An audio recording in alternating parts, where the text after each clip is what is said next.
She said, "I love you, but I'm not in love with you anymore." I thanked her for being honest and started packing. She kept trying to work things out, but I said, "You can't unsay that." 3 months later, she admitted she'd made a mistake. I, 32 male, heard those words on a Tuesday night while we were folding laundry.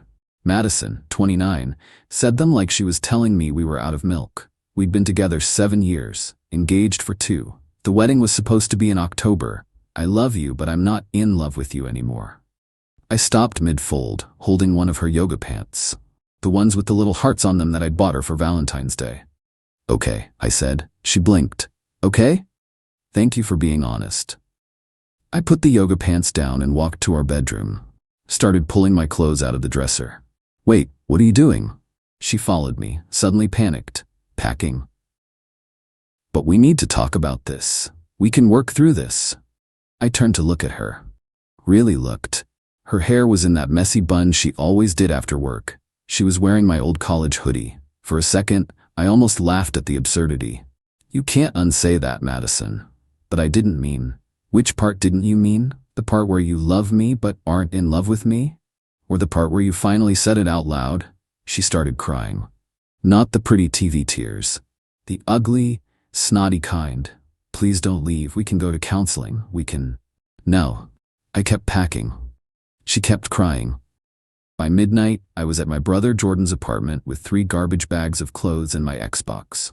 The next morning, I texted her that I'd be by on Saturday to get the rest of my stuff. She sent back 17 messages. I didn't read them. Here's what I didn't know for certain that Tuesday night, but had suspected. Madison had been having an emotional affair with her coworker Dylan for 4 months. She thought she was being subtle. She thought I was too focused on planning our wedding to notice. She was wrong. I'd known something was wrong for 6 weeks. The gut feeling started with small things. Her phone always face down. Her working late more often. The proof came the modern way. She left her laptop open and a Facebook message from him popped up. "Can't wait for tomorrow. This stays between us." No emojis, nothing overtly romantic, but it was enough. It was a secret. I didn't confront her. Instead, I watched. I started paying attention. Waited. Because here's the thing about being with someone for 7 years. You learn their patterns. And her pattern screamed guilt. This was bigger than the time she secretly adopted a cat in college and thought I wouldn't notice the litter box under her bed. Update 1. Things got worse. It's been a week since I moved out. I'm writing this from Jordan's couch at 3 a.m. because I can't sleep. Madison's reaction has been unhinged.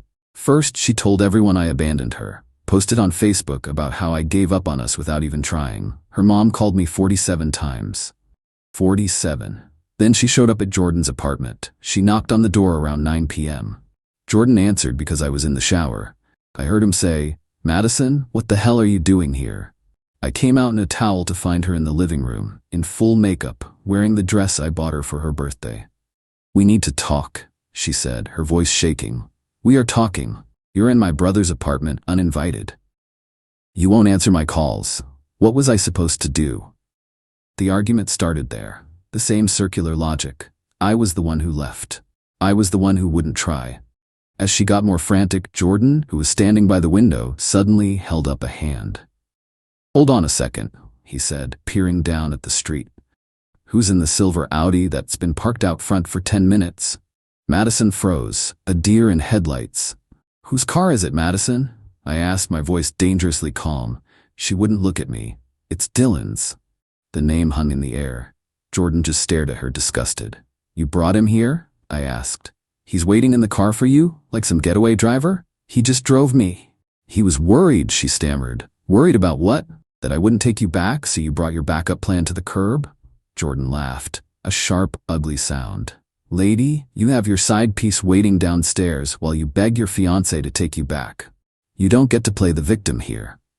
"He's not my side piece," she shrieked. "Then why is he hiding in his car?" She started to unravel, insisting he was just a friend, that he was supporting her through this difficult time. I just looked at her. "The fact that you thought it was okay for him to be anywhere near this conversation," I said, "tells me everything I need to know." The fight went out of her then. She left, crying, and got into the passenger seat of the silver Audi that sped away a little too quickly. After she was gone, I did something petty. I'm not proud of it, but I did it. I logged into the Netflix account that I pay for and changed the password.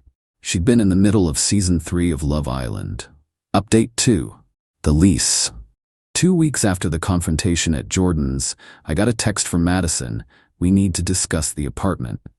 She was right. We were both on the lease. Neither of us could afford it alone. The lease didn't end until February. I met her at a coffee shop, public place, witnesses.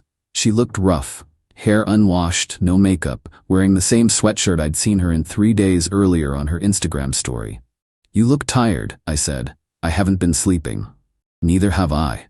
We sat in silence for a moment. The barista called out someone's complicated latte order. About the apartment, she started. I'll keep paying my half until we can break the lease. I can't afford the early termination fee. How much is it? 2 months' rent. So $3,600 total. I did the math. Legally, we're both on the hook for the whole amount, but I'll cover my half, $1,800, if we can be out by November 1st. Her eyes widened. You do that? I want this over, Madison. Clean break. She nodded, then suddenly reached across the table. What if we tried again? What if? I pulled my hand back. Are you still talking to Dylan? Silence. That's what I thought. He's just been helping me through this. He's a friend. Through the breakup he helped cause? You're the one who left. You're the one who said you weren't in love with me. She started crying. The couple at the next table looked over. I lowered my voice. Madison, I'm trying to be civil here. Let's just handle the apartment and move on. I made a mistake, okay? I was confused and scared, and you made a choice. Multiple choices. People make mistakes. This wasn't forgetting to pick up milk. This was building a secret relationship with another man while planning a wedding with me. We never did anything physical. That almost makes it worse. She stared at me. How? Because you gave him the parts of you that were supposed to be mine. Your fears, your dreams, your 2 a.m. thoughts. That's intimacy, Madison. That's what being in love looks like. The barista called out another order. Madison's hands shook as she reached for her coffee. I want to fix this, she whispered. Some things can't be fixed. You won't even try? I did try. For 7 years. While you were texting him, I was looking at wedding venues. While you were confiding in him, I was planning our future. I've been trying. You're the one who stopped. She left after that. But not before telling me Dylan had been transferred to their company's Portland office. He left because of this mess, she said. Are you happy now? No, I told her honestly. I'm not happy about any of this. Update 3. 3 months later. I need to tell you about Thanksgiving first. I'd moved into my own place by then. Small 1-bedroom in a less trendy neighborhood, but it was mine. I was doing okay. Some days were harder than others, but I was surviving. Then Madison's best friend Evelyn called. We'd always been friendly, and she was one of the few who hadn't taken a side. Don't hang up, she said quickly. What do you want, Evelyn? Madison's not doing well. That's not my problem anymore. I know, I'm not calling for her. I'm calling because I feel like I owe you some honesty, and maybe an apology for my friend's behavior. We met for coffee, different shop. Evelyn looked uncomfortable. Look, she started. My ex cheated on me 5 years ago. It was awful. The one thing I promised myself was that I would never, ever be the friend who covers for a cheater. And I feel like by staying quiet, I was. This made sense. It wasn't just about Madison and me, it was about her own principles. So the whole situation with Dylan, she continued, it was worse than you think. He was the one who told her to say that, the I love you but I'm not in love with you line. He told her it was the kindest way to let you down easy. I laughed bitterly. Kind.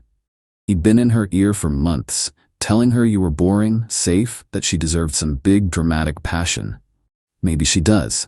She chose attention, not him. When you actually left, it shattered her. It wasn't supposed to happen like that. In her mind, you were supposed to fight for her, to prove him wrong. I stared at my coffee. It had gone cold. She figured out what a snake he was about a week after he left. Evelyn continued. Found out he'd been pursuing another coworker in Portland for months. The transfer wasn't because of the mess with you. It was to chase Rose from accounting. Jesus. Madison called him hysterical. Know what he said? I thought we were just friends. Used her own words against her. I almost felt bad for her. Almost. Why are you telling me this? Evelyn sighed. Because she's been stalking your social media with fake accounts. She drove by your new place last week. She told me she did. I'm worried she's going to do something stupid to get your attention. I just want you to be prepared. Is she dangerous? Not physically. But she's desperate. And desperate people don't think straight. Evelyn was right. 3 days after our coffee, I came home to find Madison sitting outside my apartment door. It was raining. She was soaked. How long have you been here? I asked. An hour, maybe 2. Madison, you can't do this. I know about Dylan, about Portland, about Rose. I unlocked my door but didn't invite her in. I'm sorry he played you. I threw away 7 years for nothing. You threw it away. That's on you. Can I come in? I'm freezing. No. Please. 5 minutes. No. She stood up, shivering. I know I fucked up. I know I can't take it back, but we had something real. Had. Past tense. It doesn't have to be past tense. Yes, it does. Why? I thought about it. Really thought about it. Then I told her the truth. Because every time I'd look at you, I'd wonder who you were texting. Every time you worked late, I'd wonder if it was really work. Every time you said I love you, I'd wonder which man's script you were reading from. I could earn your trust back. No, you couldn't.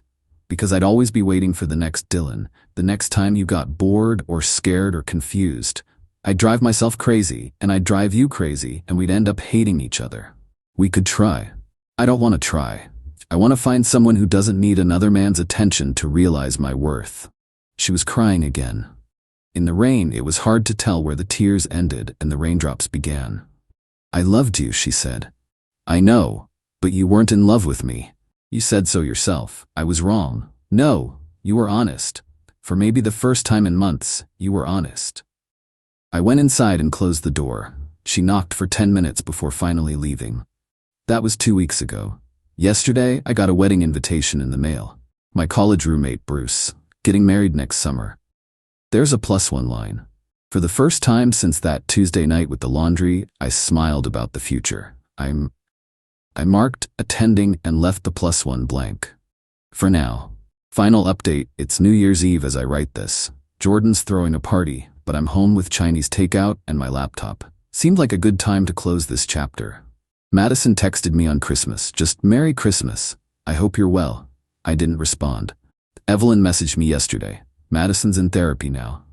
Good for her. I genuinely mean that. People need to figure their shit out, and therapy's a healthy way to do it. As for me, I'm okay. Some days are better than others. I joined a climbing gym. Started reading again. Even went on a couple dates, though nothing serious yet.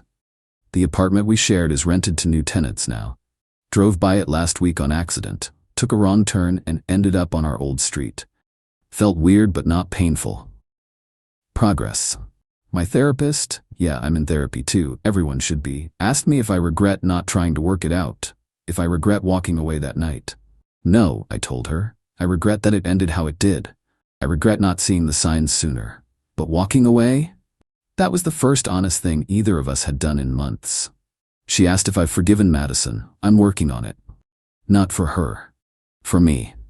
Carrying anger is exhausting, and I've got better things to do with my energy. But forgiveness doesn't mean forgetting. It doesn't mean reopening doors that need to stay closed. Sometimes, love isn't enough. Sometimes two people can love each other and still be wrong for each other. Sometimes the bravest thing you can do is admit when something's over. Madison taught me that. Not in the way she intended, but she taught me all the same. So here's to new beginnings, to closed chapters and blank pages, to learning when to fight and when to walk away. And to everyone reading this who's been where I was, folding laundry 1 minute, packing your life into garbage bags the next, you're gonna be okay. Maybe not today, maybe not next month, but eventually, you're going to be okay. Just don't forget to change the password on the accounts you pay for.